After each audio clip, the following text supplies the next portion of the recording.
Fakta-fakta peran Soeharto dalam peristiwa G30S 1965. Dalam buku sejarah kelas 3 kurikulum 1994 ditulis bahwa PKI yang menjadi dalang peristiwa gerakan 30 September 1965, di mana peristiwa itu mengingatkan kita bahwa PKI selalu berusaha mencari kesempatan untuk melakukan kudeta. Dalam buku tersebut juga disebutkan bahwa Aidit menugaskan Kamaruzaman alias Sam sebagai Ketua Biro Khusus PKI untuk merancang dan mempersiapkan perebutan kekuasaan. Kemudian biro ini melakukan pembinaan terhadap perwira-perwira Angkatan Bersenjata Republik Indonesia. Di antaranya adalah Brigadir Jenderal Suparjo, Letkol Untung dari TNI Angkatan Darat, Kolonel Sunardi dari TNI Angkatan Laut, dan Letkol Anwas dari kepolisian. PKI menyadari bahwa hambatan untuk mencapai tujuannya adalah TNI Angkatan Darat. Oleh karena itu, pada tanggal 30 September 1965, sebelum subuh tanggal 1 Oktober 1965, upaya penculikan dan pembunuhan terhadap para perwira tinggi TNI Angkatan Darat dilancarkan. Di buku tersebut juga dipaparkan bahwa penumpasan pemberontakan G30S PKI dilakukan oleh ABRI dan rakyat yang setia kepada Pancasila. Mayor Jenderal Soeharto sebagai Panglima Kostrat, Komando Strategi Angkatan Darat, mengambil langkah-langkah untuk memulihkan kembali keadaan. Kebutuhan akan rekonstruksi sejarah yang terasa berkenaan dengan tumbuhnya kebingungan masyarakat awam mengenai sejarah G30S PKI seperti yang telah mencuat melalui media massa.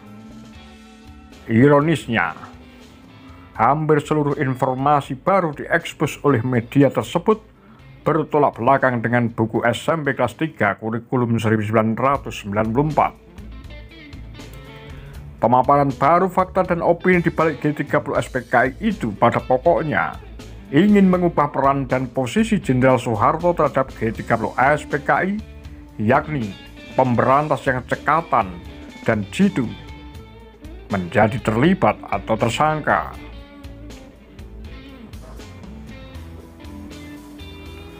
Fakta-fakta tersebut antara lain: 1.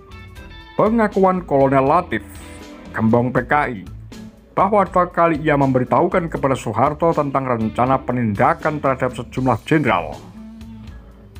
Dalam bahasa Laten, menghadapkan Dewan Jenderal kepada Presiden.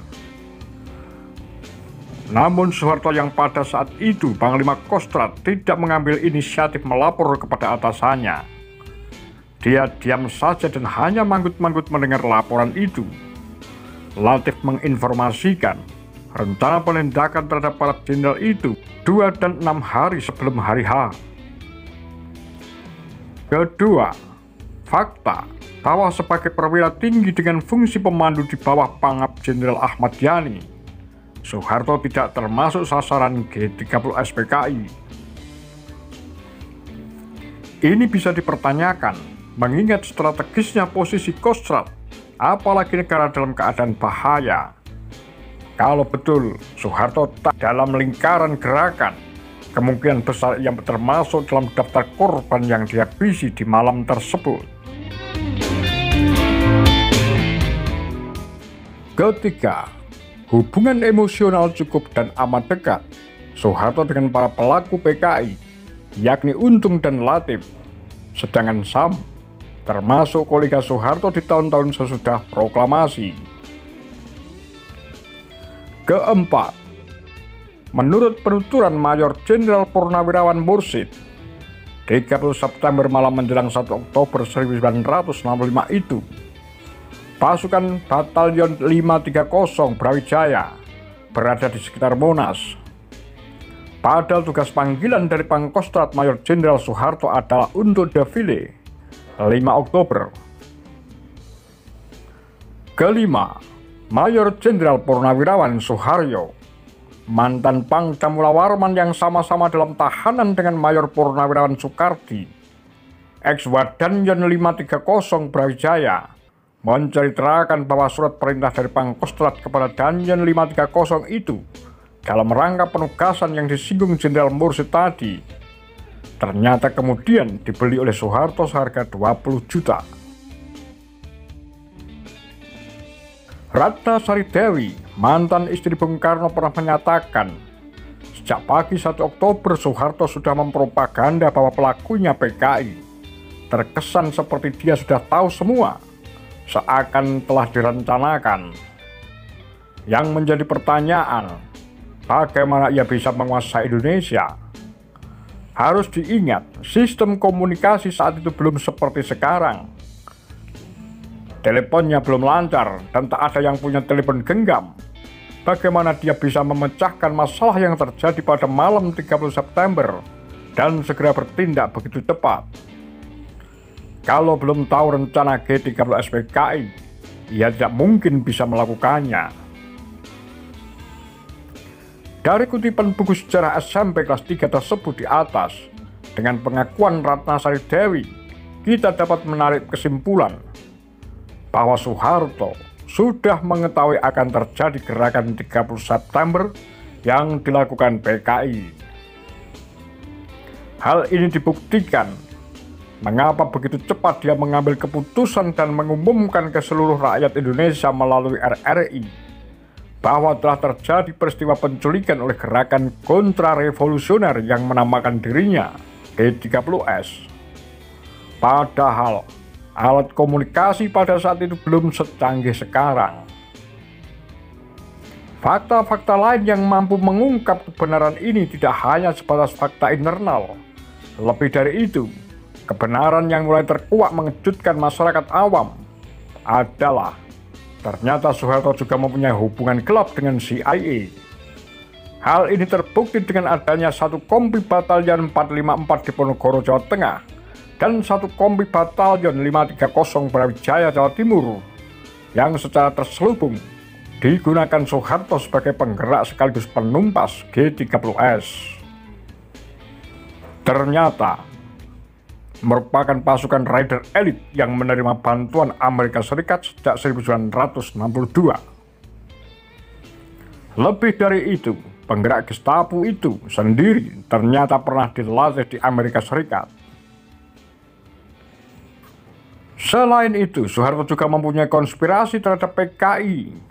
Hal ini dapat dibuktikan dengan adanya dua fakta terpisah yang bila dirangkaikan menempatkan Soeharto terlibat perencanaan mengkudeta Soekarno, kesiapsiagaan batalion 530 dan 454. Yang terakhir ini adalah sudah dibinanya sejak menjabat Pangdam di Ponorogo. Kedua, ia mengabaikan laporan Latif bahwa sejumlah jenderal akan diculik. Disinyalir, Soeharto sudah lama menjalin dan kerjasama dengan tokoh-tokoh PKI dan berusaha untuk menghabisi Soekarno. Dalam teori konspirasi tersebut, ada 3 skenario yang dipakai Soeharto untuk membunuh Soekarno. Yang pertama, Soekarno akan dibunuh dalam upacara Hari Angkatan Bersenjata oleh Batalion 305. Kedua, penembakan di istana. Dan skenario yang ketiga, Soekarno dipersiapkan diterbangkan ke Madiun bersama Aidit agar dengan mudah Bung Karno dituduh sebagai dalang G30S karena pergi bersama Aidit. Yang lebih mengherankan, mengapa Soeharto dari mempunyai persekongkolan hendak menghabisi Soekarno dan membunuh sejumlah jenderal saingannya, secara tiba-tiba berbalik memukul PKI. Perubahan sikap yang mendadak inilah yang menyebabkan orang ragu untuk menuding Soeharto sebagai dalang G30S.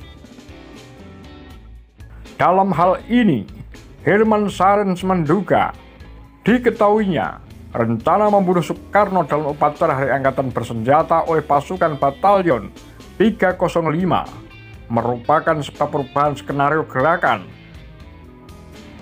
Skenario kedua juga gagal karena mereka tidak menduga kalau Bung Karno pagi itu tidak berada di istana. Itu sebabnya mereka serta-merta memakai skenario yang ketiga, yakni menempatkan Soekarno dan Aidit dalam satu paket bidang gerakan. Tentu ini keputusan yang tepat karena kabar terbunuhnya sejumlah jenderal telah mengundang reaksi positif di kalangan tentara yang anti Soekarno dan anti PKI. Semua bisa berjalan rapi karena ada kekuatan besar di belakangnya. Menurut Kati, sejak meletusnya G30 SPKI, telah terjadi pembantaian terhadap setidaknya 250.000 nyawa yang diduga terlibat PKI atau simpatisannya. Karena ini juga dibenarkan oleh Ralph McGehee, yaitu seorang mantan anggota CIA yang bertugas di Jakarta. Pemberontakan ini dilakukan oleh Soeharto yang dibantu oleh CIA. Akan tetapi, bagi Soeharto sendiri, ia telah memperoleh kemenangan, yaitu ia tampil sebagai pemenang dalam pertarungan yang memilukan. Artinya, dengan hancurnya PKI, Soeharto dapat berjalan sendiri tanpa ada lagi pihak lain yang mencoba untuk menyaingi, dan akhirnya sampailah ia berkuasa di Indonesia selama 32 tahun.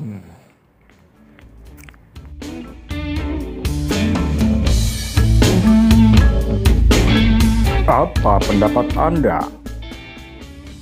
Demikian kura-kura Takar Lambe Sundel.